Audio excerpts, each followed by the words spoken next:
So when is the match starting today? What time? 3 o'clock. Huh? So yeah, there was a joke doing on Twitter, right? That India, Pakistan, Bangladesh, United Kingdom, England, everybody's playing, right? So it's like the reunion of the batch of 1947. Yeah. So what I'll be talking to you about is primarily history. And history will be seeing both from the prelims and the mains perspective.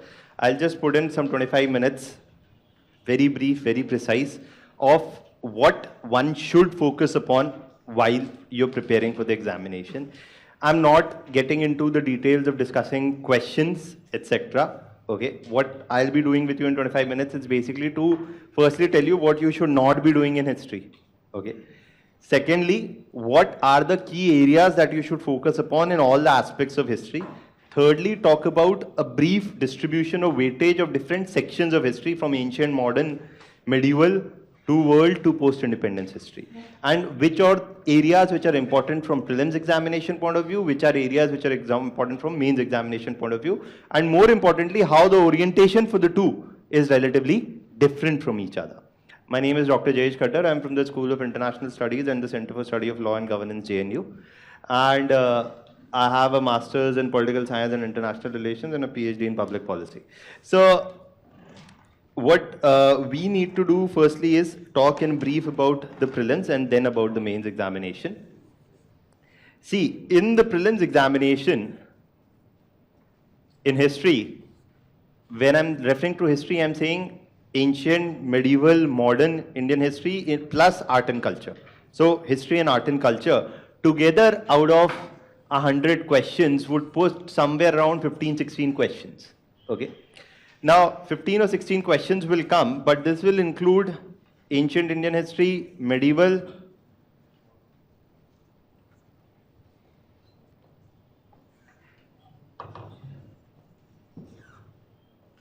art and culture, 4 different areas. Okay.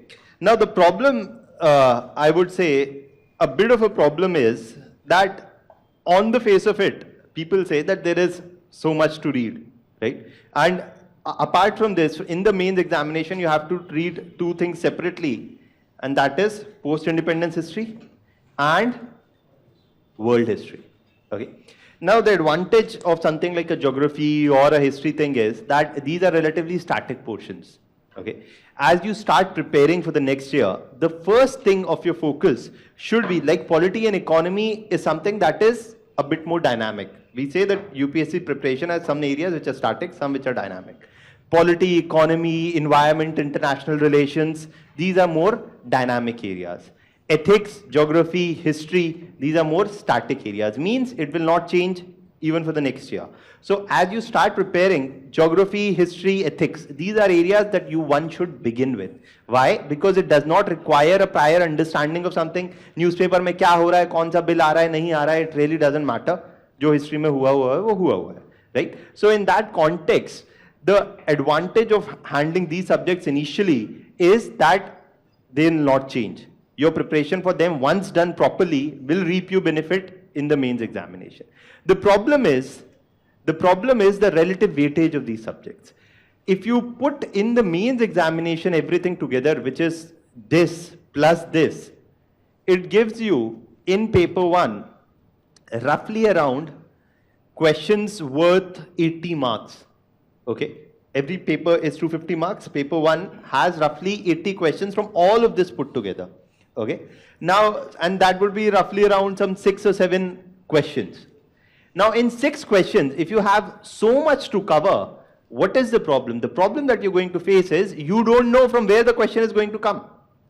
And you cannot be very sure. For example, if you see the past 4 years question papers, which everybody must see while you're preparing, both the prelims and the mains, you will find that some years there are no questions from world history. Next year there are 2 questions from world history. One year there are 4 questions from art and culture. Next year there is only 1 question from art and culture. So what they know is that they cannot change anything here. The questions are not going to change. More or less the questions remain the same. There have been some changes. We'll talk about them. But what they keep changing is they will 1 year relatively push-up questions from this, completely sideline post-independence history, because they have just 6 or 7 questions to ask.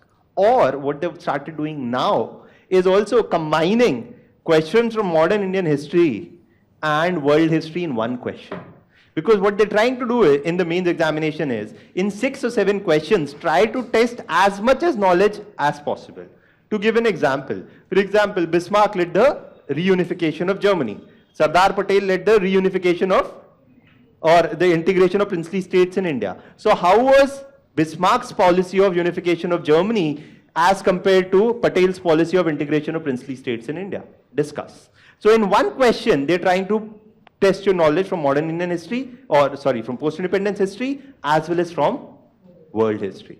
Okay.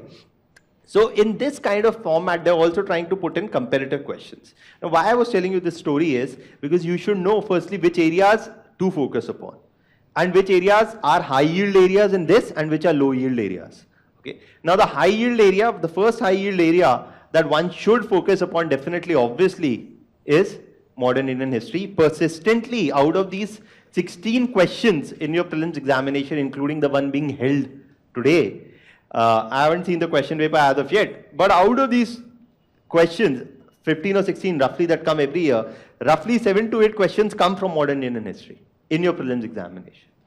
In the mains examination also, out of these 6 questions, without fail, every year at least 2 questions are from modern Indian history. So this is one area where you have to prepare completely and thoroughly. We'll talk about that in a while, what are the areas important within this. Apart from this, there is something that's, okay, art and culture. Now, the good thing about art and culture, or rather, let's begin with the bad thing first. The problem with the art and culture syllabus is, there's too much to cover. At times, the risk benefit of doing it in depth is not that great. In the sense that if you put in a lot of effort in art and culture, you're still not sure that the question that they will ask will be within your grasp or not. Because if you see the past 4 years question papers in history, in art and culture, you'll find the level of questions being asked in art and culture is very high.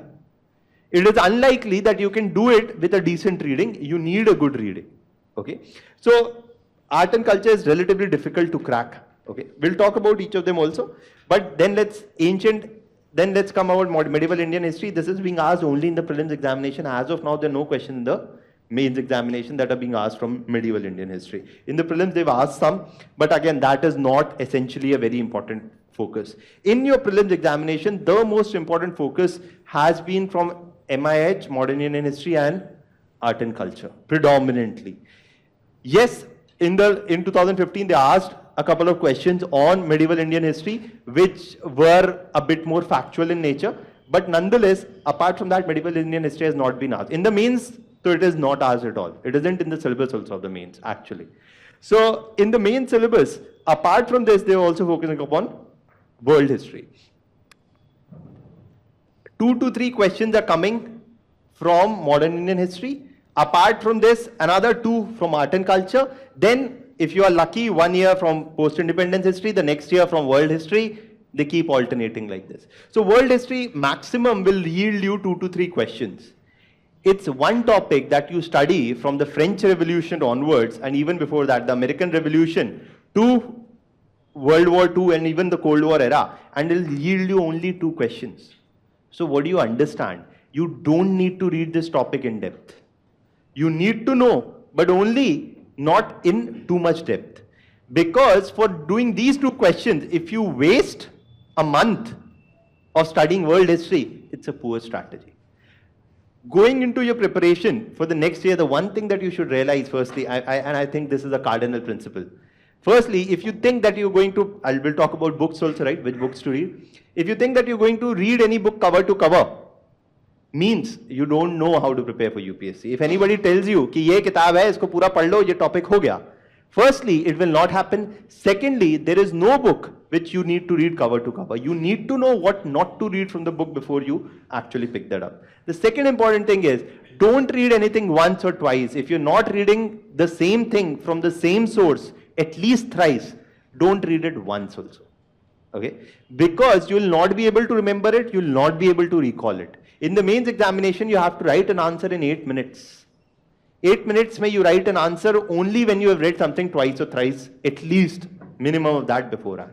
So we'll talk about the sources also, but sources is not the bigger challenge. Whichever source you pick, you stick to that source and don't कि मैं बिपिन चंद्रा की NCERT भी पढ़ लूं, मैं बिपिन चंद्रा की book भी पढ़ लूं, and I should read something else also, I should read Spectrum also, or I should read Pulaski to Partition also. There are many books available, right? So don't need to do that. We'll talk about that. Let's first talk about modern Indian history.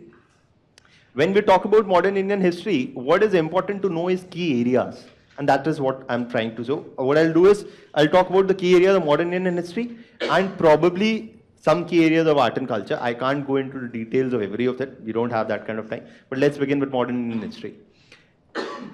In modern Indian history, there is the period from 1700 to 1857.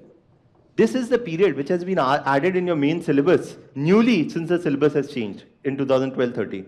Before that, this was not a part of your mains examination syllabus, so you can expect more questions in your mains examination from this period because not many questions have been asked before from this area. Okay, and here you talk about the decline of the Mughals, the Anglo-Maratha wars or the role of the Marathas, and the Anglo-Mysore wars here. The decline of the Mughals, there has been a question on this already in your mains examination that was related to Panipat. And also on the issue of Marathas, because the third battle of Panipat, the question came that why so many battles happened only in Panipat. Okay, so that was the question that they asked in your mains examination, that why is it that Panipat had become a major flashpoint and why many battles happened only in Panipat. So these are three areas which are important from this, and this is important only from the mains examination. What we do in the class primarily is, देखिए, if you know what to read and then you pick up a book, you do better. Normally when what happens is when you're a first timer, you'll pick up a book. हाँ, किसी ने बताया कि बिपिन चंद्रा पढ़नी होती है, तो आपने बिपिन चंद्रा उठाई, पढ़ी, अंडरलाइन करी, और हाँ, एक बार मैंने शुरू से लेके एंड तक पढ़ लिया. Then I'll give you a question and I'll tell you to write an answer. It is not possible for you to write an answer. Why? Because the first reading is just getting familiar with the topic, right? Which should not happen if you know how to prepare. A smart student, देखिए, एक होता है कि I'll do all the hard work. Yes, you will do the hard work, no doubt. That's how you're going to become. But if you have the direction beforehand and then you read, then it's much easier. So when you read about the decline of Mughals and you know the questions which have been asked before, and then you read with a different understanding. You're not just getting the feel of the situation कि हाँ पहले ये हुआ, फिर उसने उसको मारा, फिर उसने उसको मारा. That's not what they're asking. What they're not asking in UPSC is very essential to know for your preparation. They're not asking names. They're not asking dates.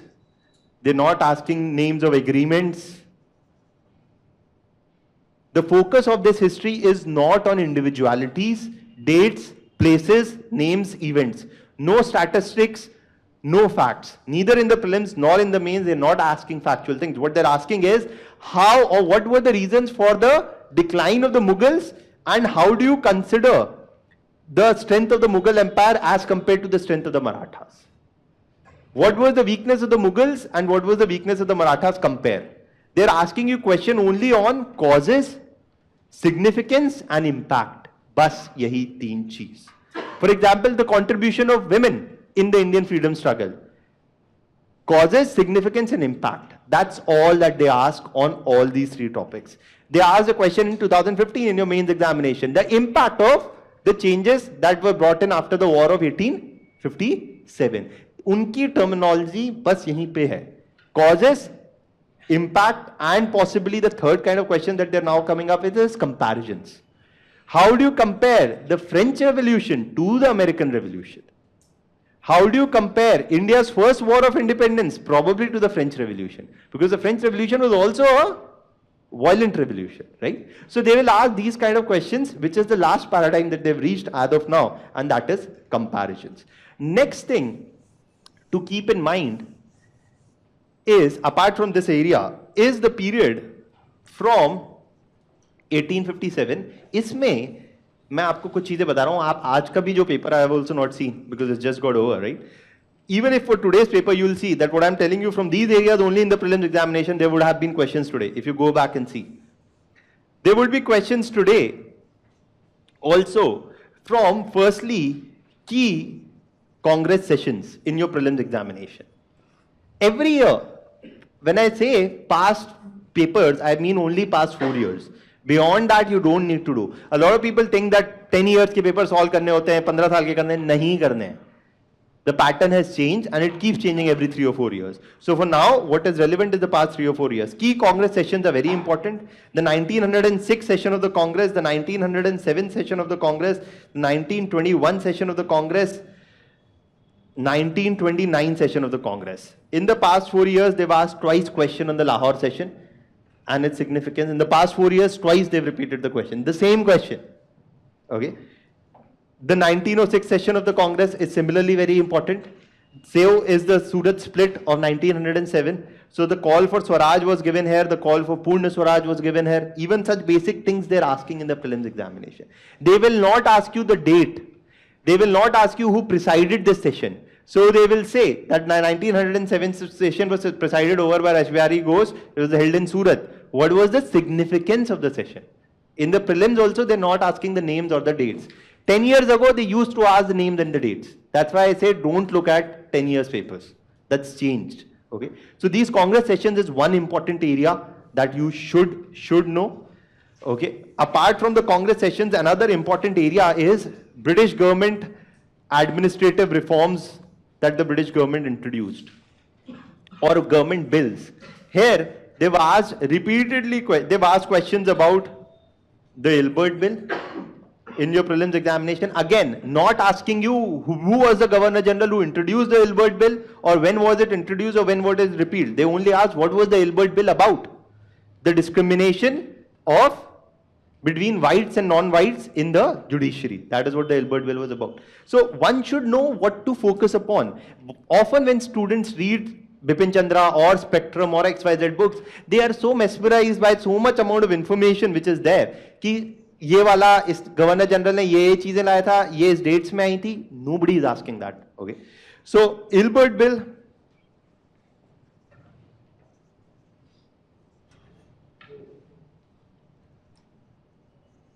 Ilbert bill, Rowlatt Act, Vernacular Press Act, Arms Act.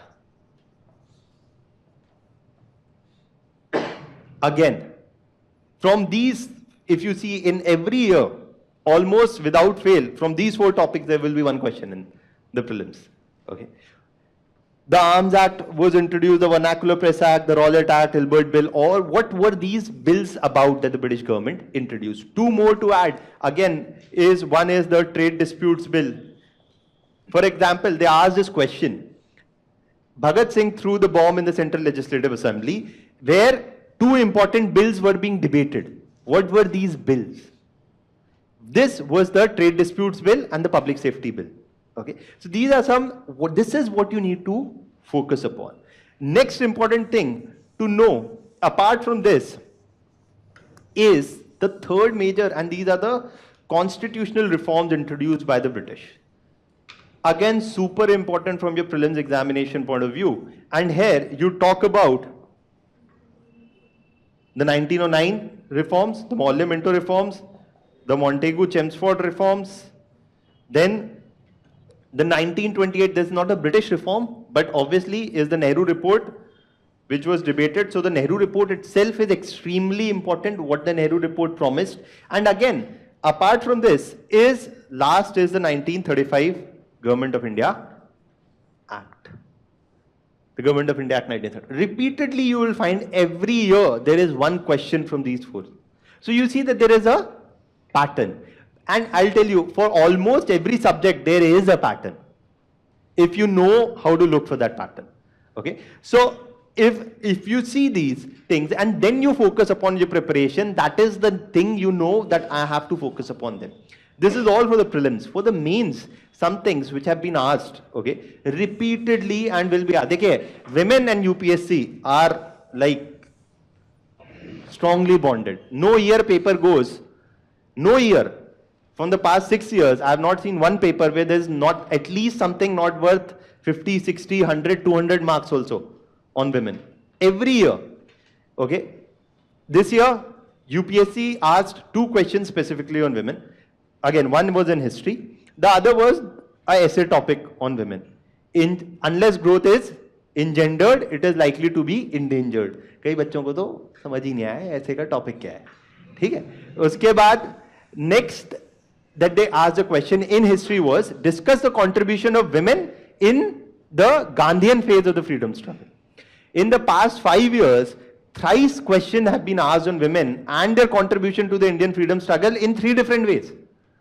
One has been a question on the contribution of women in the militant phase of the freedom struggle.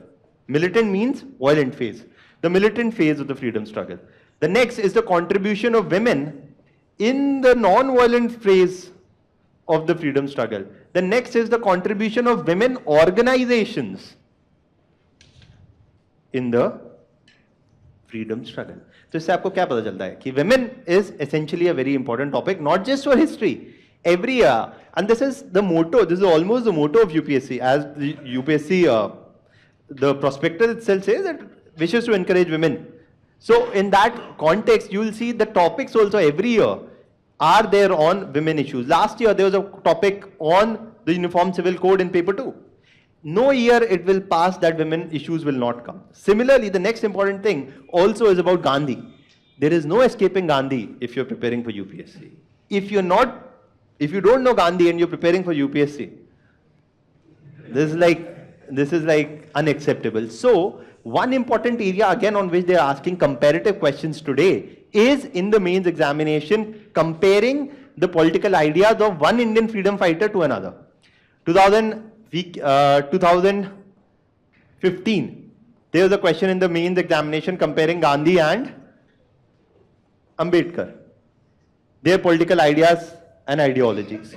So we anticipated that again major, and because these were major flashpoints, okay. So we also anticipated a similar question can be asked in the future. So we gave a question in the test series about comparison of Gandhi and Bose.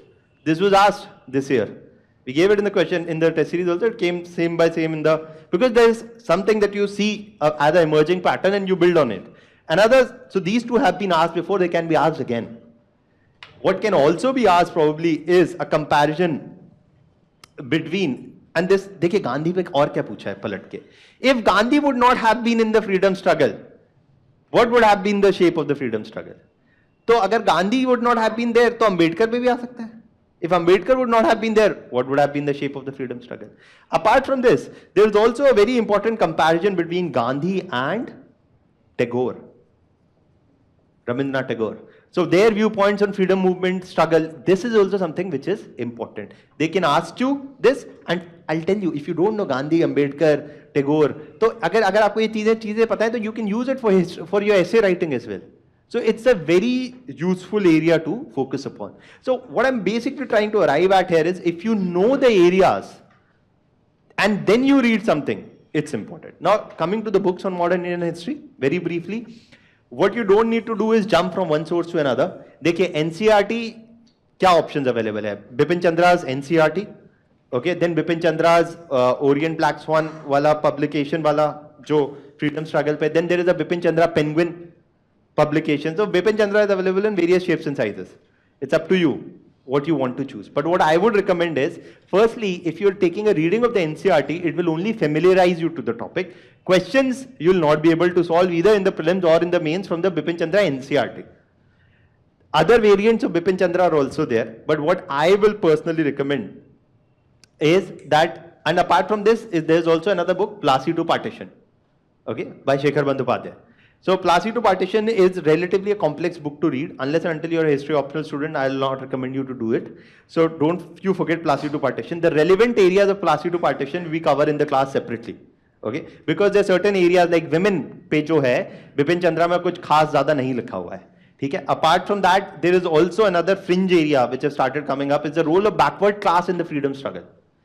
In the mains examination, they will not ask questions from non-cooperation movement, civil disobedience movement, etc. These things which already catch your attention. They focus in the mains examination on fringe areas. Okay? So because in no history book you're going to directly read, if Gandhi would not have been there, what would have been the shape of the freedom struggle? They want you to apply a bit of your imagination as well. Okay? Or if Ambedkar would not have been there, what would have been the shape of freedom struggle? Or if Subhash Chandra Bose would not have been there, what would have been the shape of the freedom struggle? Okay, so these kind of things, if you need to focus upon, firstly, you need to know that if you want to pick up one book, I'll say there are two things, it's your choice. One is you can pick up the Orient Black Swan, Bipin Chandra. Okay, Orient Black Swan publications ka jo Bipin Chandra hai, wo patla hai. That's why I'm saying. Okay, it's a bit thin. It will serve your need for the mains examination. Okay, and apart from that, Orient Black Swan, Bipin Chandra, or there is also the age-old Spectrum. Spectrum के साथ problem, Spectrum is a good source. Spectrum is basically a summary of Bipin Chandra. कुछ नहीं है, it's just a summary. But the problem with Spectrum is it's got too much facts put into it.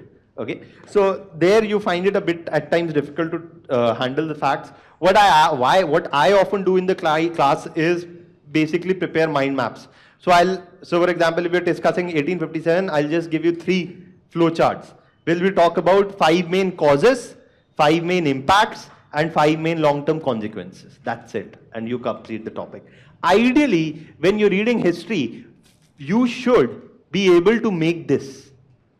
Because if you're reading a book cover to cover, anything of this, and then you expect कि अब आपको याद हो गया, अब आप answer लिख देंगे, नहीं होगा. Firstly, for writing answers well, you should have read the same source thrice. उसके पहले तो answer writing attempt करना is being ambitious. Secondly, while you are reading itself also, you should be able to point out ye 5 point I will use if there is some comparative question, if there is something. You do this framing before you write answers. So for this, one should ideally prepare their own mind maps.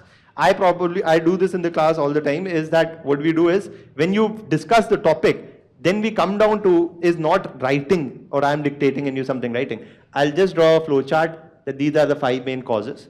You remember these 5 main causes because this is what you revise one day before the examination. Your preparation today is to be geared for that 1 week before the mains examination, where you have to finish everything. And you have paper 1 and 2 on one day, paper 3 and 4 on the next day. You barely have, you're writing 6 hours of answers, then next day, आपको revise भी करके जाना है. या आपको एक हफ्ते में, how will you do the revision, is possible only when you made your summary on key important topics. If you talk to anybody who's been preparing for 2 or 3 years, the wisdom that they'll give you only is, dude, आपके पास हर subject की एक separate file होनी चाहिए, paper 1 to 4. And in all of these files, you should identify key 50 topics of geography, key 50 topics of history, key 50 topics of social issues. So if you have 100 topics in history, 100 topics for paper 1, that is something that you can revise one day before the examination. Similarly, for paper 2, 3 and 4. So if you do this much, only then your preparation is going to pay you dividend. Reading more is not the solution. Reading less, but knowing what not to read is half the battle won. Okay, so I'll end there because my particularly time ends there. Any doubts that you have till now? For the prelims? Book. देखिए यही book है. अलग spectrum is one thing which covers both prelims as well as the mains. Okay, but the problem with spectrum is it's not written in a story format. Okay, so you find it very difficult to connect कि यार ये क्या हुआ फिर वो क्या हुआ. Advantage of Bipin Chandra is it's in a story format, but the disadvantage is वो points आपको दिखेंगे नहीं, right? So you'll have to look for those points.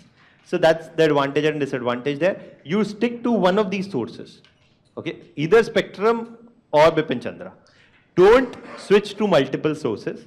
And what you get in the class is a PPT all the time. So what I don't prefer to write.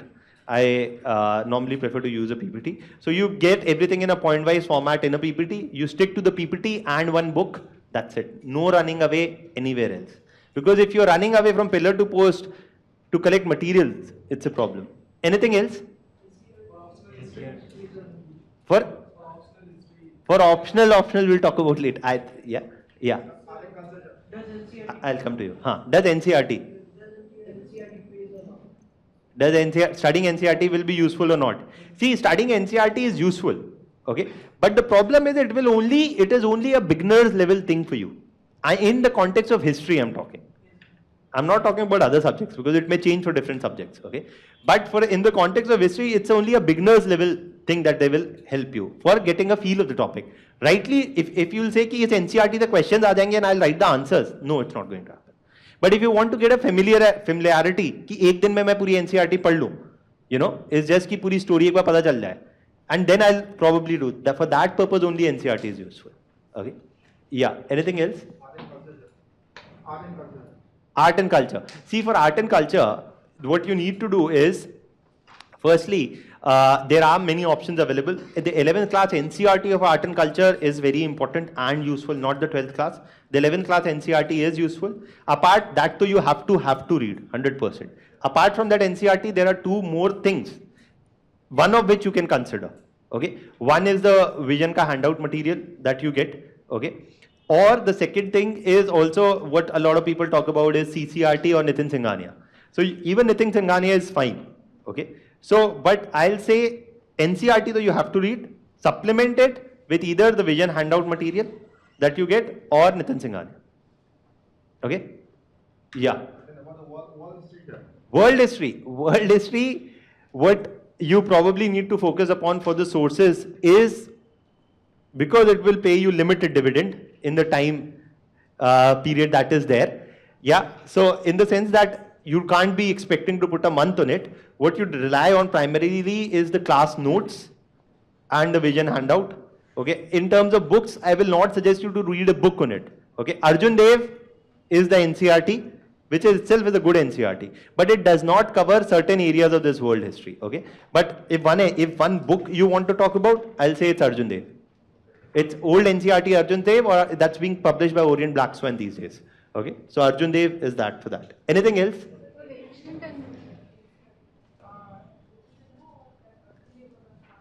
No, till 1857 also Bipin Chandra only. NCERT till 1850. Yes. Yeah, it's only Bipin Chandra, nothing else. Yeah. Ancient, देखिए ancient का जो भी ancient का जो overlap है, ancient में what you will need to do is to stick only to the NCERT, and even beyond that, देखिए इन चीजों में NCERT is बहुत. Why? Because these are not that high yield areas. Art and culture and modern Indian history, you can't be relying on NCERT. That's the strategy. Okay, and beyond this, जो ancient Indian history के कुछ important topics हैं, Jainism and Buddhism, that would be sold separately in the handouts because they are relatively more important topics. Yeah. Anything else? Old NCERT का source. Old NCERT का source, वो market में photocopy मिलता है. It's no.